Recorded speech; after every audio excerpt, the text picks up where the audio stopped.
Welcome to Creekside Chat, brought to you by Diamond Creek Farm.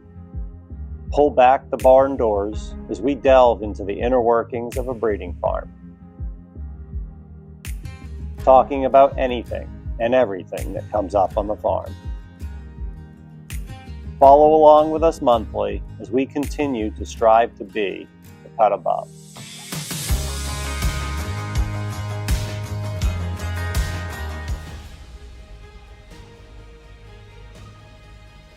Welcome to episode 5 of Creekside Chat.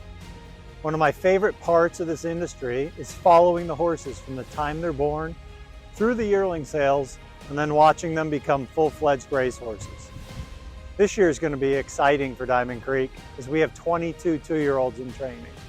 In this episode, I'm going to sit down with our racing manager, Marcus Johansson, who has a full plate traveling around New Jersey and making trips to Florida to check on all 35 of our racehorses. Now let's hit the track.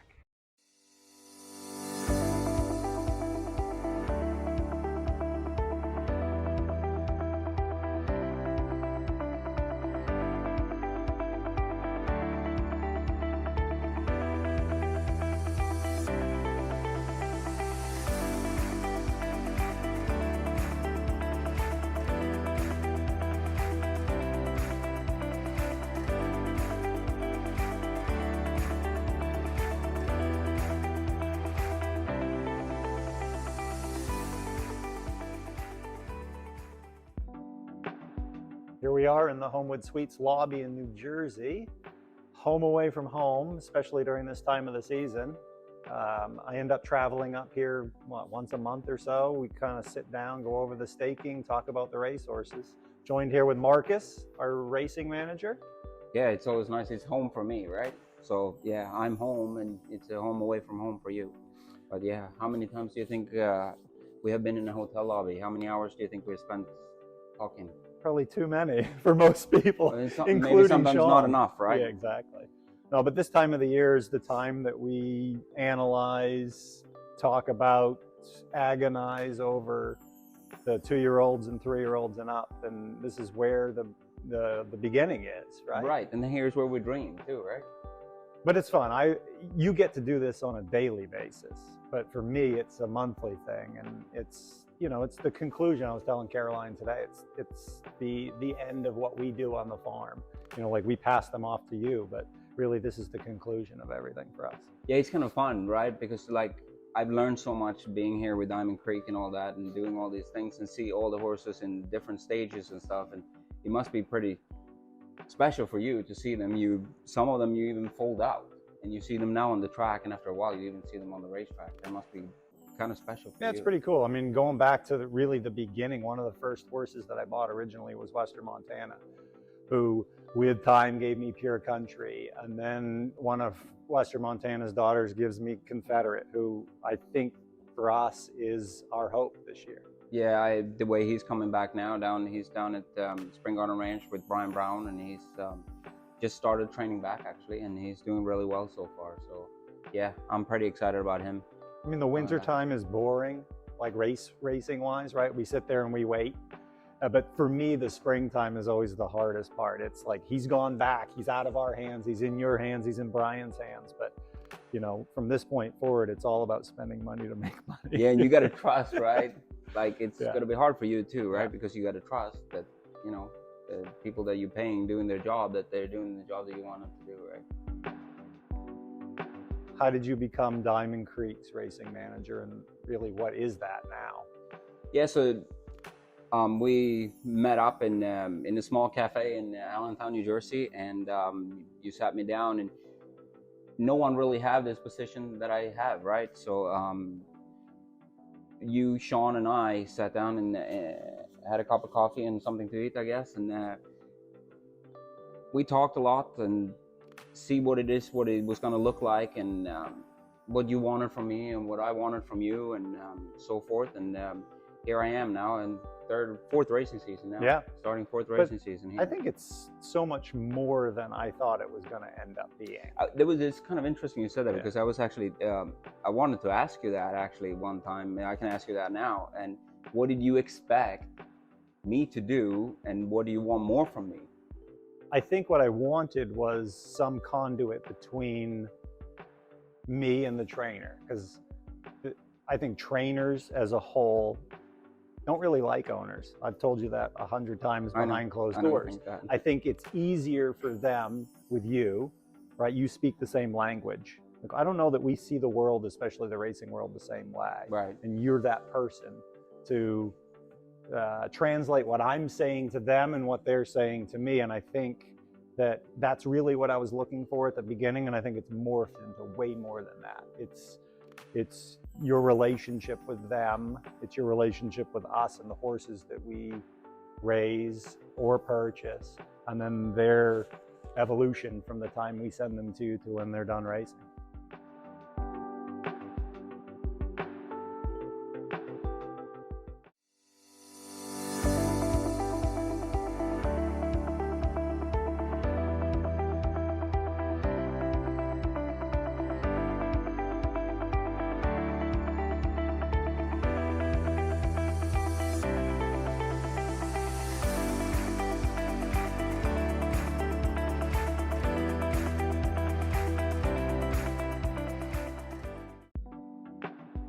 Why don't we dig in a little bit about the horses that we have coming back? Who are we most excited about? I'm always excited about Alleywag Hanover. We're bringing him back, and we're going to get the staking right this year. Yeah, the staking's going to be right. Absolutely. That was a screw up last year. Right. It was kind of nice that he won. It ended up working out good because he didn't have to beat heads with Bulldog the whole season. Exactly. So and in hindsight, that was okay. Yeah. So that was kind of good. Yeah. So yeah, I'm always excited to bring him back. We have 4 pacing colts, I believe, that are really interesting to bring back. Confederate, obviously, Combustion, Cannibal, and Christchurch. And he's our sleeper. Yeah, he did. I mean, he showed enough of the ability last year that he could be a player this year if he grows up mentally. He's a gorgeous individual and have raw talent. I mean, we put him in the Breeders' Crown off from a 2nd place / DQ to 8th. Right. Right. So, I mean, we believed in the horse. Yes. We thought he was that kind of horse, and he made the final and ended up with a rough trip. But potentially he got the potential, yeah. and I think So I'm those 4, and then we have Command is a pacing gelding now. We decided to castrate him.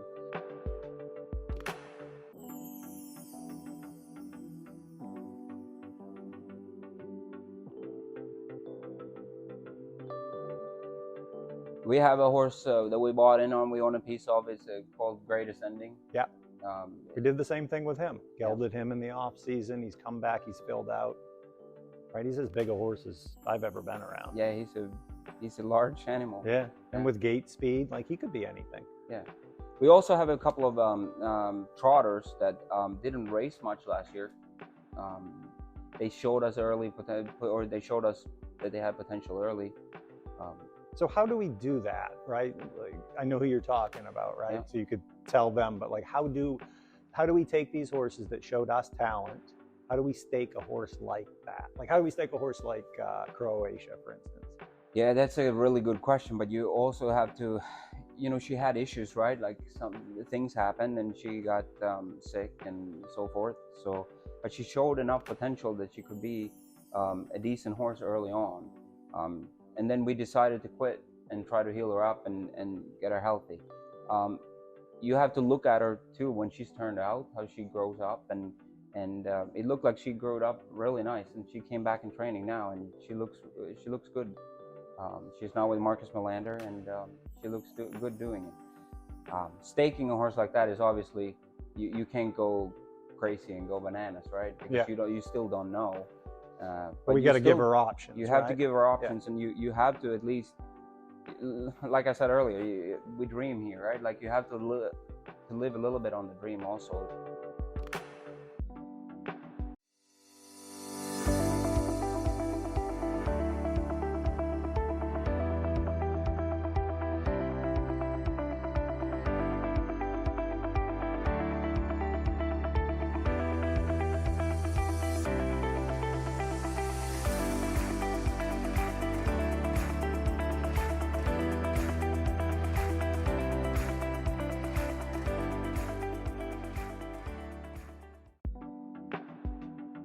So why don't we dig in a little bit to our 2-year-olds?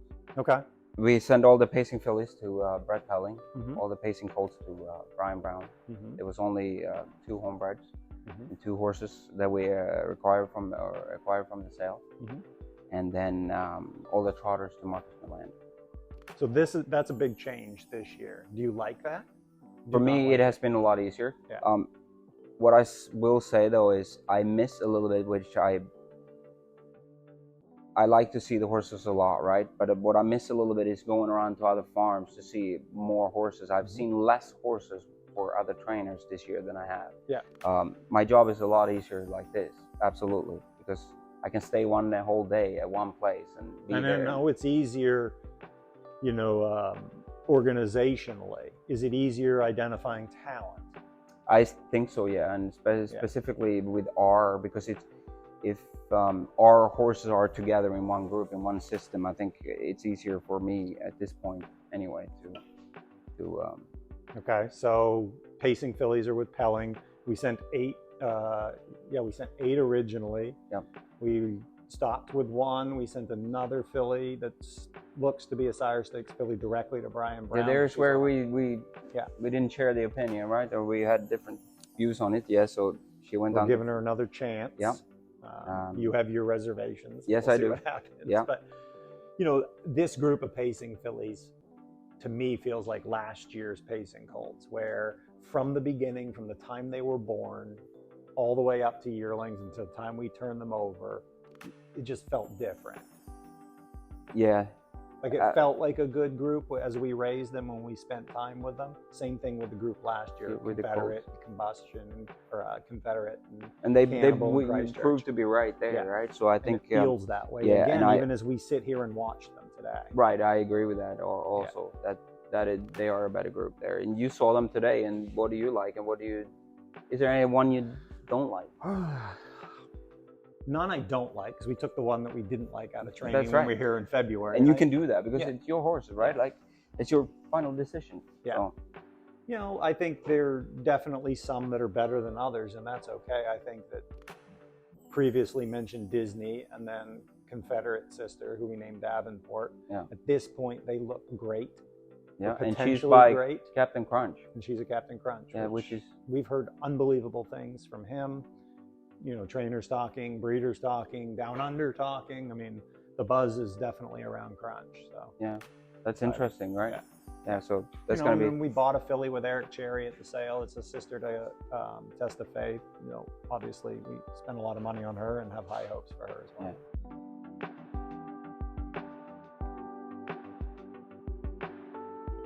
Tomorrow morning, actually, we are going to Marcus Melander.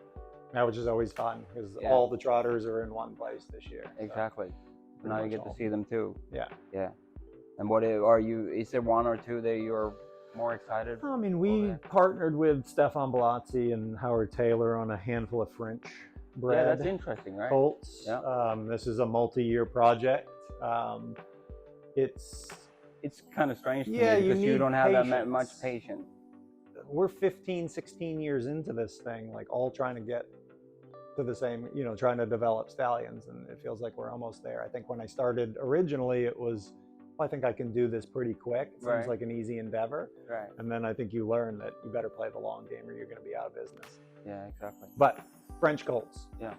A couple of FaceTime bourbons, a couple of ready cashes. You know, I think we know it's going to be a multi-year game. Yeah.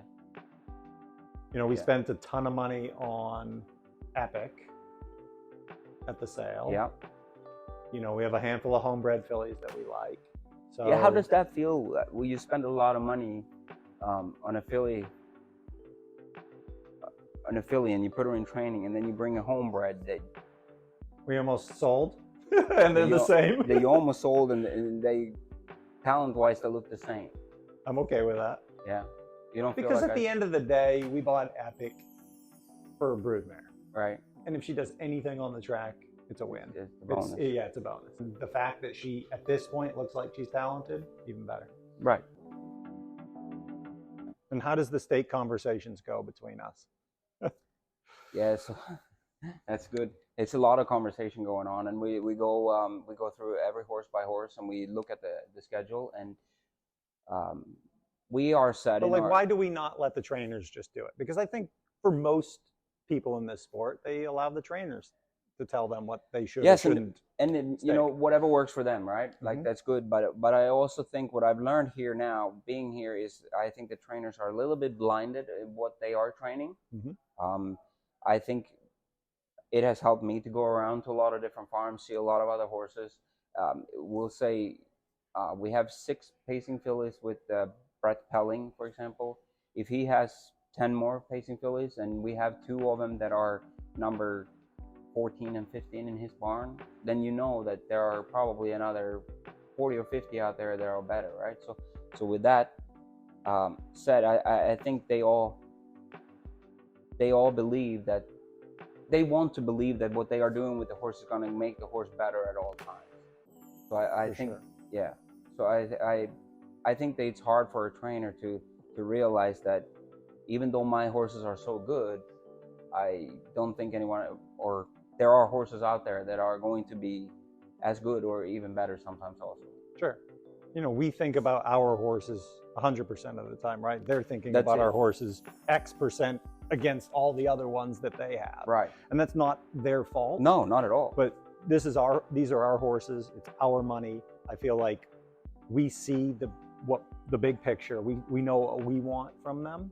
And I think Right. us taking control of that has allowed us to sort of help steer these horses in the right direction. I think a lot of trainers have done it this way, and I start my horses on this date in June, and then I do 2 qualifiers Right. and then a week off, and Exactly. whatever it is. But we've done that totally different. Like with Confederate, for instance, we knew he was great early. Yeah, and we let Brian qualify him, and Brian wanted to qualify him again, and we said we back off because this is what we want. We are set in our way that we only want a certain amount of starts in them as 2-year-olds because that's what we believe in. Yeah. That's what Diamond Creek believes in.